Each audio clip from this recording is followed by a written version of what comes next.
morning. Again, my name is Patty Walsh. I am a journalist, and I have been going to DEF CON since DC 10. And the topic for discussion this morning is hackers in the media, misconceptions, and critical tools, to combat them. Who am I? Am I A, your worst enemy, a demonic creature from the underworld, something as evil as a cross between Kim Jong-il and the Department of Homeland Security? It's quite frightening. The big, bad, atrocious media, or E, all of the above?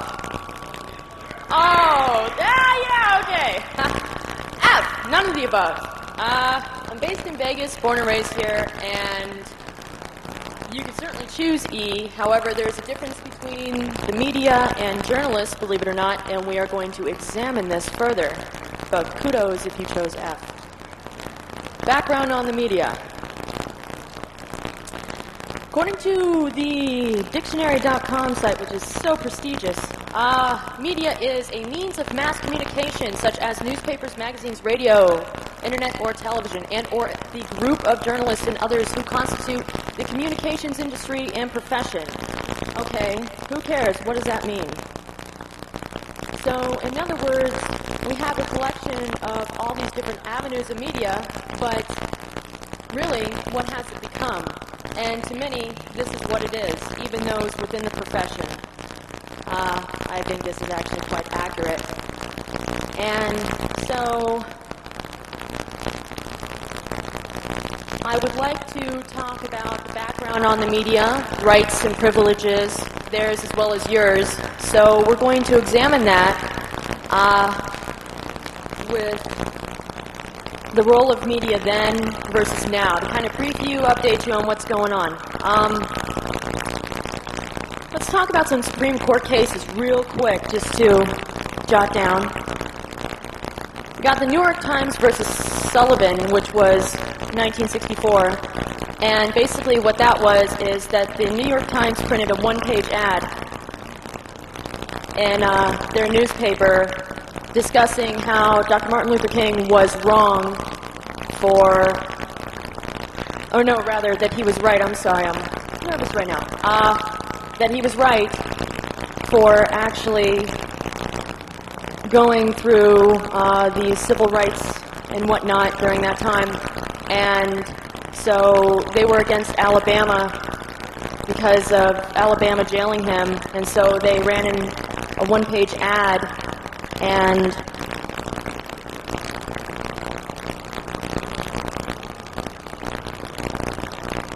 essentially what happened then was that Sullivan, who was one of the police guys down there, said, "Hey, wait a minute, how come you're running this one-page ad on us? How come you are siding with us and you are saying things to us which are libel?"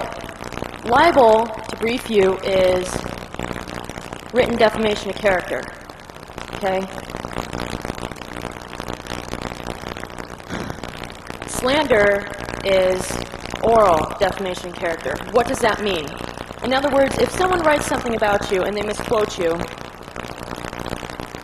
you could sue them for libel, but there are factors to that. Say I interview you, and we're talking about some networking issue, and I misquote you to the point where it makes you look bad, where your name is on there, where people are going to read it, and where it's going to negatively affect you.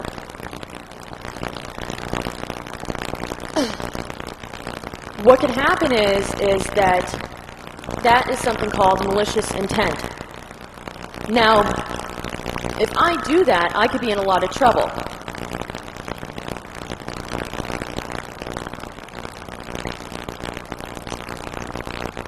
You know what, guys? I want to stop here, and you've heard about what's been going on with Cisco and everything, I'm sure, right? Vaguely? Okay, tell you what I'm going to do. I'm going to talk about that because all this stuff can wait, because I think that this is much more important. So I'm not going to waste my time with this. This is boring me. This is boring you. So let's get on that, and then we'll have some candy and some water, and then we'll pass out some of those books or whatever. Okay. Let's talk about what happened at Black Hat. You guys want to be briefed on it, right? Okay. Basically what occurred is that apparently, and I was not there. I was not in the room when it happened, just to let you know. So this is what I've heard and what I've discussed with several different sources. I guess there's this man named Michael Lynn. I'm sure you've heard about him.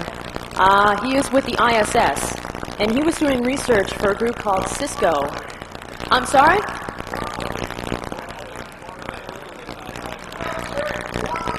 Formally. Oh, see? There you go. You just caught me in the act. See, you got to be careful with the media, and you got to clue them in, because if you don't clue them in, then someone writes something about it. So you just caught me. Good for you. Always be on your toes. That was a test. All right, so he was formerly with Cisco, and he was doing research.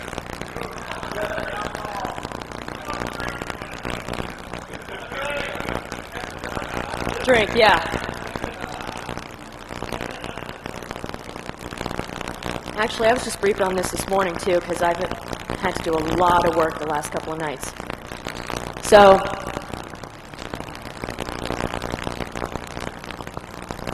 and I'm very intimidated of you guys. Yeah. Well, I'm a nerd, too, but not with computers. So, he was doing work on the routers, the reverse engineering, from what I hear. And from what I hear, he was doing work on what was sort of like a hardware box. And there were security flaws and exploits in there.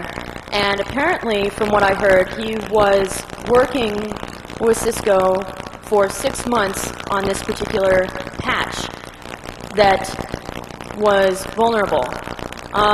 From what I've read and from what my sources say is that there's like 80% of all the network traffic in the world goes through Cisco. And apparently several different sources have said that 3 days before Black Hat, Lynn was going to discuss a serious exploit.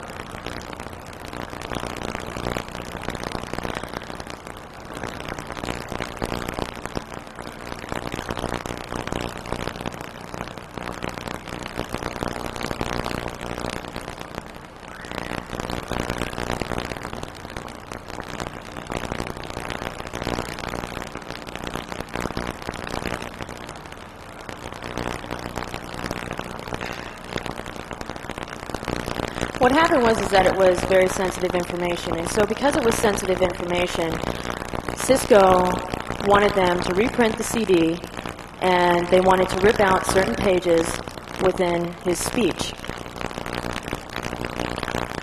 And so that was a form of censorship. Apparently, Lynn said that he would comply originally and go along with this, but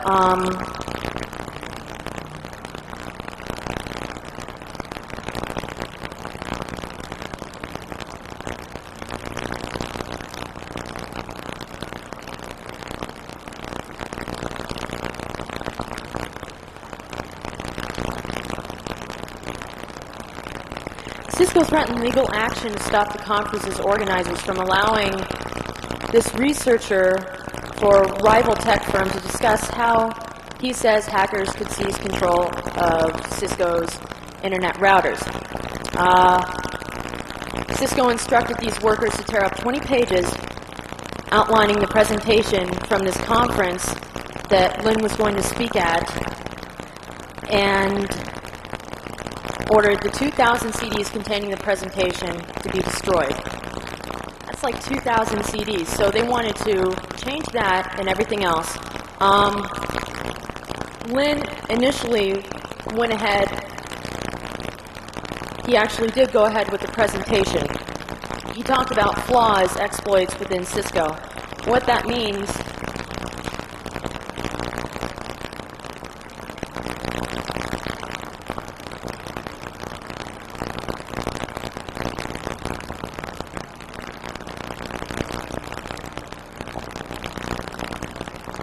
excuse me for a moment.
Okay, I appreciate you guys staying with me. Obviously, I've just been briefed on all this morning. There have been a lot of changes going on. I was prepared, and I just found out about this Cisco thing. I do know what I'm talking about. I do know what I'm talking about, but not on this topic. So, I'm not even going to pretend like I know what I'm talking about. So, what my dear sweetheart has suggested is that we just do Q&A. Flat out. You ask me questions, I answer them, instead of me going through all this. And if you want to get up and leave, go for it, take some candy, do what you got to do, get some water, and we'll be fine. So, being in light of all these circumstances, and because I just found out about all of this, and I haven't done my research on this topic. Well, some of this I have. But about the Cisco thing, I haven't, and I'm not even going to, front like I know what I'm doing. So, eat candy, do what you got to do, start asking me questions. I don't care. You can talk about whatever you want to talk about. If you have comments about the media, I will handle them, and we will take it from there. I apologize if this seems unprofessional and whatnot. I certainly do. And if you're disgusted, have more candy. Okay? All right. Yes.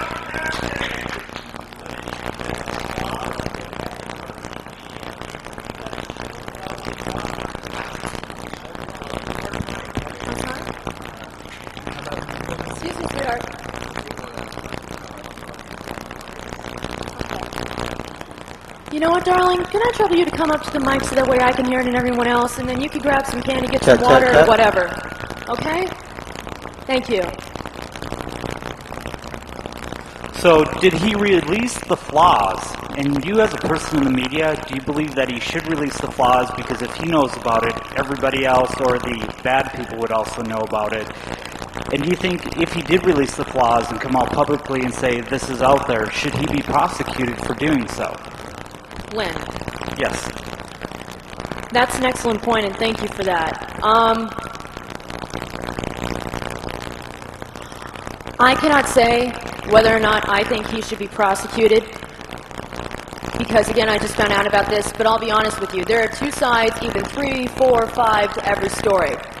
Now, him talking about this, just clearing it 2 hours, just quitting 2 hours before from what I heard, and then talking about all these exploits where people have told me that there was a patch already in place, but that administrators weren't aware of this patch, or if they were aware, they weren't told to start installing it, which is a problem. Now, what you bring up is a very valid point, because that goes towards cyber terrorism.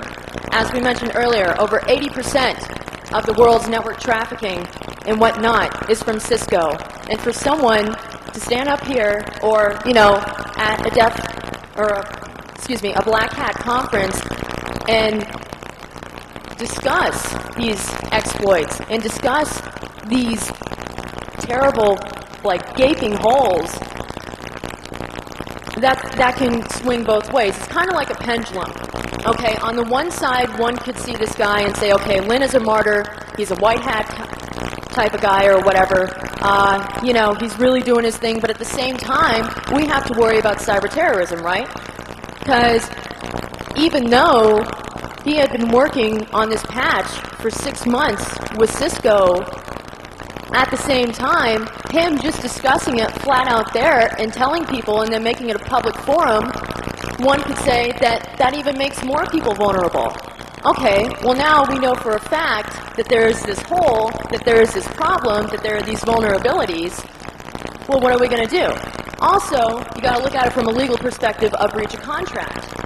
I'm not aware of what contracts he signed. I'm not even going to pretend that I am, but from what I heard, he had agreed, either verbally or written, I'm not sure which one, that he would comply and not necessarily give this speech. Or if he were to give the speech, he wouldn't go into so much detail.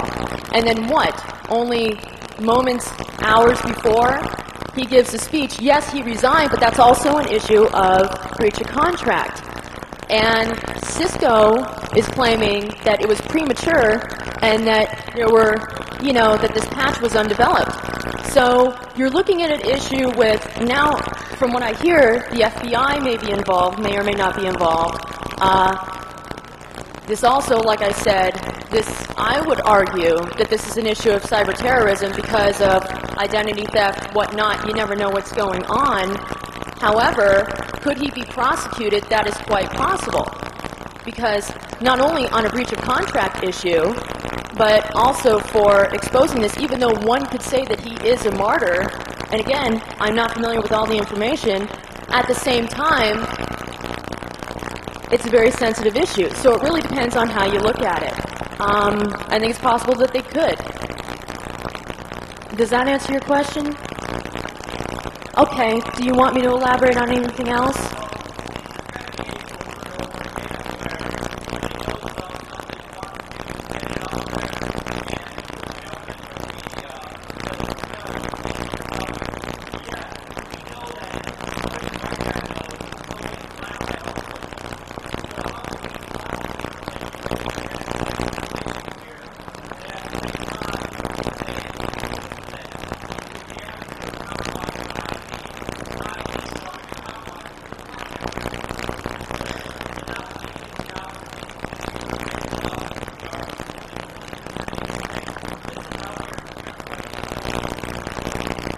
And you know what? You make a very valid point because you go to the issue of freedom of the press and whatnot. 14th Amendment, we could get into that all day. But no, you're absolutely right.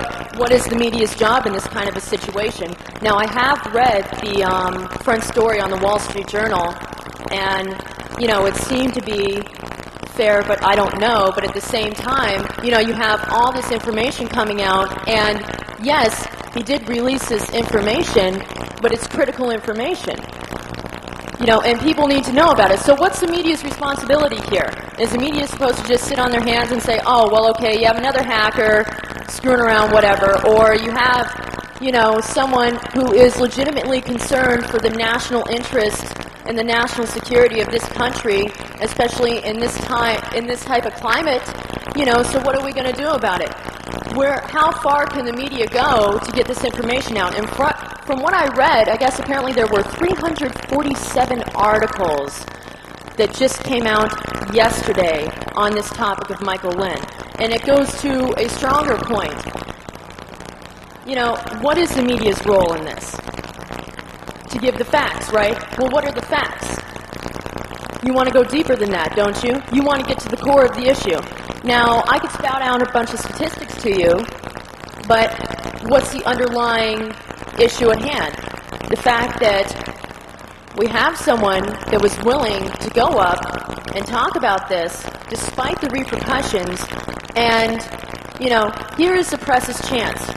AP Wire, a bunch of the wires picked it up and everything. Here's their chance to report about this and say, you know what, here's a guy that stood his ground and talked about it and was not afraid to do it.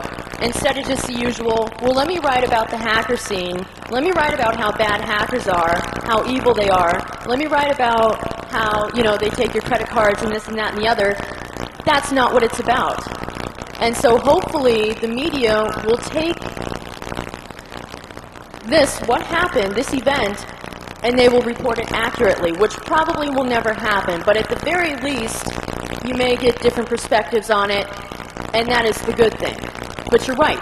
Whether or not he does get prosecuted, which he could, is it a matter of legality, or is it something deeper? And that is to be determined by the readers. But it is the media's responsibility to write about it and at least show the different side. Thank you. Thank you, dear. I'm sorry, sweetheart. What's your name? Yes, my name is Sasha, and my question is, politicians and the public at large have a very negative view of hackers and the hacker community, and that resulting in laws such as USA Patriot, which sort of equate hacking with terrorism and cyber terrorism and whatnot. And I'm curious if you think that that negative opinion is the result more of the media and the desire for headlines and publicity, or is that more because of the hacker community itself? Thank you. Thank you. Excellent question. Here we go. Question is, does the media mold society or does it mirror it? And what does that mean to you guys? You're right, politicians are always spinning everything. Media is always spinning everything. Who pays whose bills? It's one big giant pain in the rear end, right? However, when the media reports on something, are they sensationalizing it because they want people to listen, or are they reporting it accurately? And most of the time, they're sensationalizing it. Why? Is that the fault of the media, or is that the fault of the people? You would say both? Okay, let me ask you guys a question. This is probably the wrong type of audience to point this out, but would you be more interested in hearing about Paris Hilton and who she's marrying and, what her dress is for today and how much she spent on this bag? Or would you rather know about international issues? Would you rather know about where your taxpayer dollars are going? Or would you rather know about, political implications? And that's where it comes to the forefront. Well, let me just say that you never hear in the media as far as, all the good things that hackers do, and as far as raising security awareness, working with corporations, going into the middle of Africa and setting up wireless networks, going to South America, helping human rights group, fighting dictators and whatnot. So you never hear about that. No, you don't. Now you have the Hope Conference in New York, which happens once every 2 years, I believe, but that is a big problem. And is that because the media can't sell the story if they write about the good things that the hackers are doing? Or is that because hackers and other people aren't approaching them on it? Okay? So it swings both ways again. But you make a valid point. There's a lot of things going on with the global south, third world countries, whatnot, and hackers have done an amazing job. In China, I believe, they have tried to help take down, annihilate firewalls that the Chinese government has put up to block certain information from coming back and forth. They have done work in the Middle East. They have done work in Africa. And they really, and that goes back to the white hat, black hat thing that maybe you guys refer to. But I don't like, it just depends upon what one's agenda is.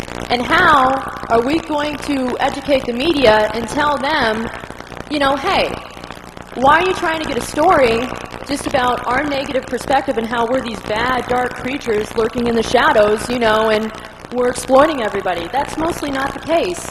And what do you do then? It's all about, how you approach them. But you got to be careful because, like I said, they have their own agenda too. Do most of the population in the United States, are they more interested in hearing about the good things that hackers do? Or are they more interested in the bad things? Or what is good and bad? That really is. What sells? Public opinion polls. Okay. How are they going to make their money? How are they going to continue to go for the economy and whatnot? You know, that is the main issue. And if there is... That's what disgusts me. That's why I'm a journalist, because I don't trust what I read. I don't trust what others report on. But, you know, it's not just the media's job to educate the masses. How are they going to do it? Somebody's got to help them. Somebody's got to sit there and say to them, hey, you know what? What the hell are you doing? This is messed up. This is what's going on. But then again, if that journalist is not willing to do the research and to talk to you about it, you probably want to stay away from them. So, that didn't answer your question, but yes? Well, a comment on what you previously said. I think one of the main problems we have is that for every one person we have that will step forward that has valid information, we have 10 scene whores that will step forward and say the otherwise. They just want a little bit of a limelight that would give bad information out. There's just nothing but to hurt the scene. My question is that, you know, it seems like there's a really big double standard, not only in the media, but the general consensus now of people that, you know, we can have freedom of information, you know, free speech for things like the Anarchist Cookbook. You know, these are things how to, make explosives to hurt people in general. But yet, if someone releases an exploit that does something just simply with software, we're viewed as complete criminals. It's still information, but we're being prosecuted for it, whereas you can go into some libraries and pick up an Anarchist Cookbook. And, you know, what's your view on that? Do you think it's going to go away anytime soon? Thank you.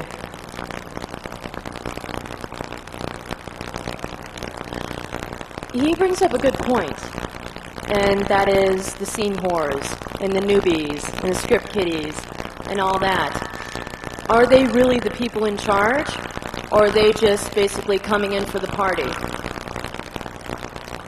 Who...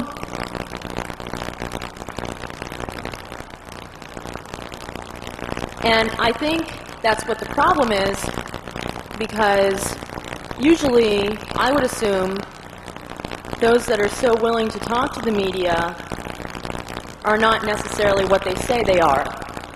Maybe they just want the attention. And if they were really interested in talking about the important issues, why would they put their name on the front and everything like that? But he makes a very valid point, because you have this huge contradiction going on. And, you know, the question is, how are you going to deal with it? Well, number one, before you start spouting your mouth off and saying a bunch of things that you're going to regret, think before you talk, obviously. Number two, know your rights. Well, what are your rights? Do you have any at all? Any time that someone from the media says to you, you know, well, can I interview you? Fine. If they take out a tape recorder and they start interviewing you and they haven't asked your permission first, beware of what you say. If you say something that is off the record, if you say something but you don't want them to know about it, say that it is off the record. Because otherwise, it may be printed. And for you to protect yourself, you got to make sure you know what you're doing. Number three, try to do background on the person that wants to interview you. Why do they want to interview you? What's their agenda? What's your agenda? Try to find a way to negotiate it.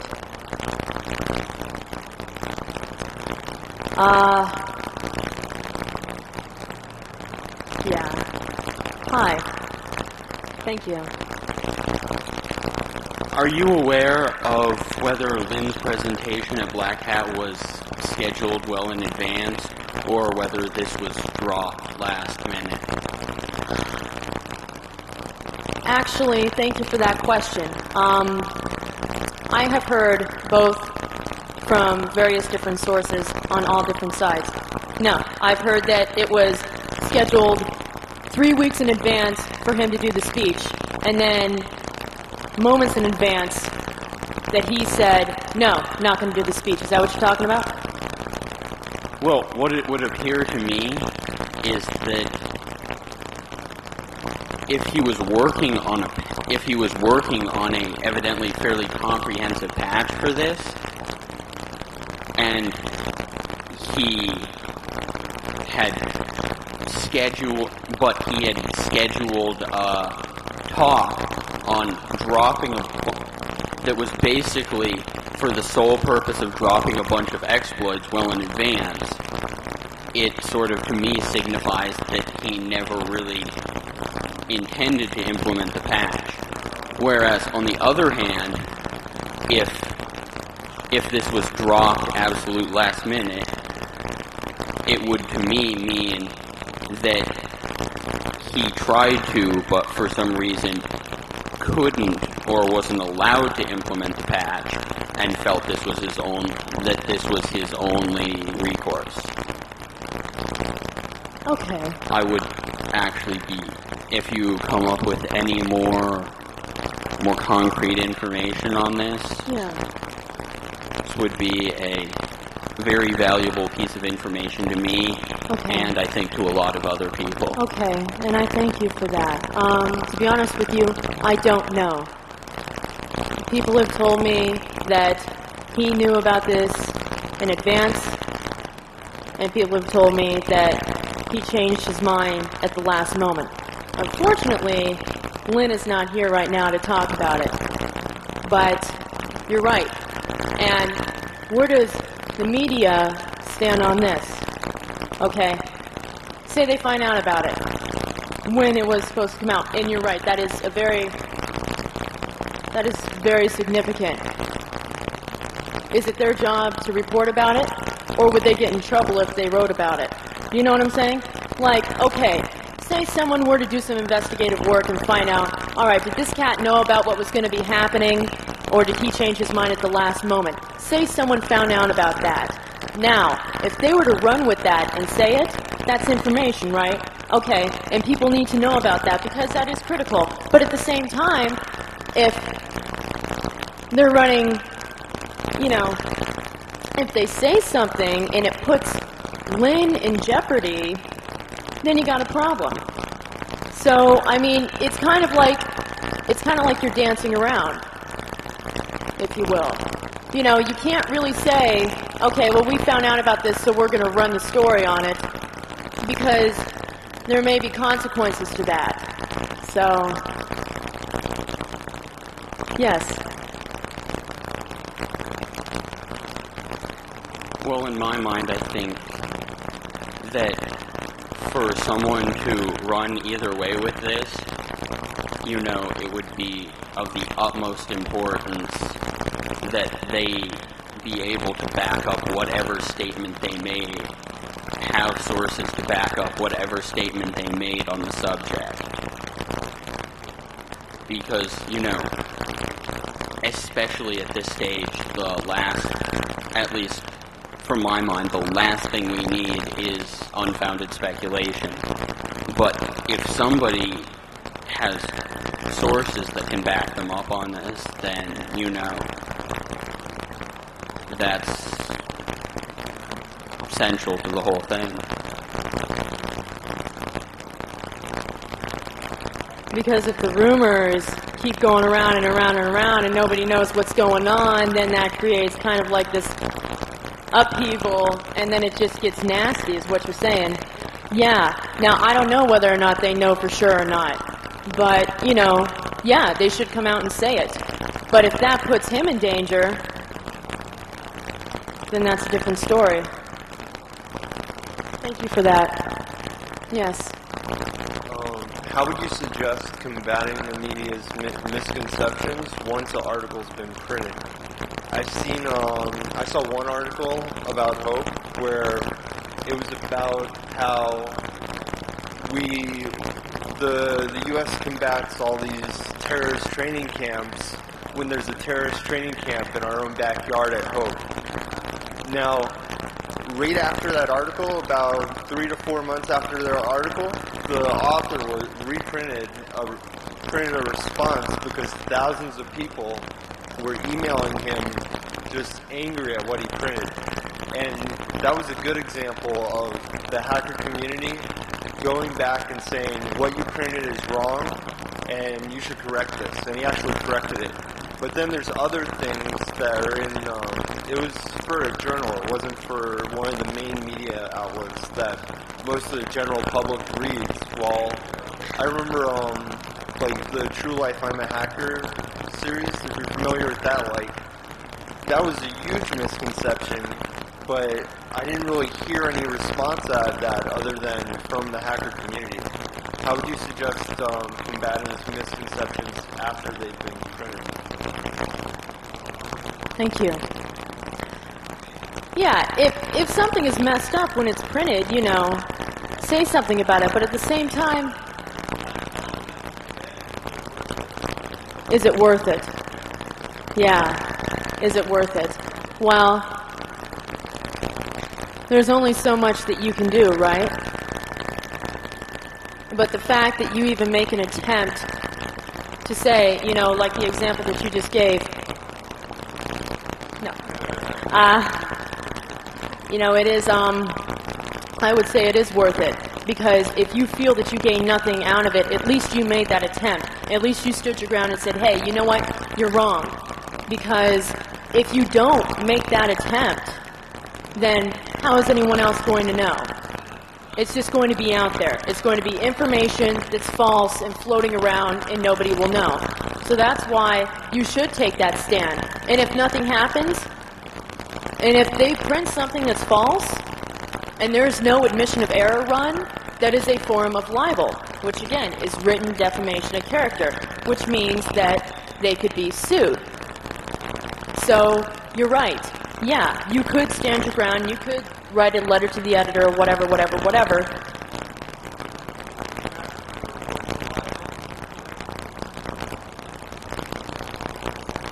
Wouldn't that be, like, libel against the whole community instead of just a single person? Because I've just heard of cases where it's a single person, or I really don't understand how that would work with the whole community. Yeah, where it's like... Thank you. If the whole community is at stake, that's something that you got to clear up, yeah. And I mean, we always hear about individual cases, but what is the overall impact? And if that's bad on the community, then you got to do something about that. And isn't it worth it? Is it worth it or not? I don't know. You know, that depends on your point of view. But I would say it's really worth it, yeah. Because if they're writing something that's false and it has an impact on the entire community, then something needs to be done. It's no longer an individual case. It's no longer someone going against the media and saying, okay, well, you know what you wrote about me is false. They are actually committing libel on a mass level. You know what I'm saying? What do you do with that? You get together with your friends and you clear it up. And if something happens, it happens. Excuse me.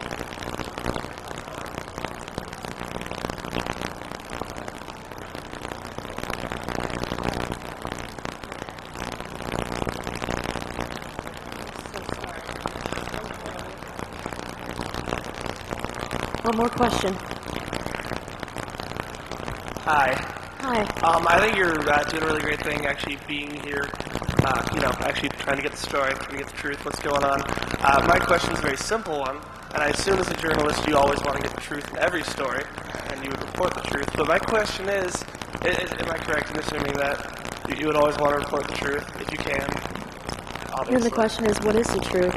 Okay, well... No, but you're right. No, we try to... Some people do try to say, you know, what's going on, what they see, and everything like that, and go to different sources. You're right, because you should be objective, but there's no such thing as objectivity, because everybody has their own bias. And So. if you were asked to keep a story quiet for public safety, for, you know, to not create hysteria, would you keep that story under wraps, or would you actually report the story because the people would want to know about it? Like, hypothetically, in the last week, if there had been a bus bombing in Vegas, would you report that story if local and state authorities told you not to, or would you not report it? It's a tough decision, but I'm curious what you would do as a member of the media. Thank you for that. I would report it. If it's something that the community needs to know about, and if that's a risk that I have to take, I would do it. Would I disclose my source if they said, I want to be anonymous? No. And that's the same thing you have going on with Karl Rove and the New York Times and everything. I would report it. Now, as a journalist, though, I have to go to an editor. And that's up to the editor. That's what a lot of people don't realize. Yeah, the media is bad, this, that, and the other, but we have people that we got to answer to also. And that doesn't answer your question, I'm sorry. Thank you. Thank you, I'm sorry about all this. And if you want candy, just take the whole bag, I don't care.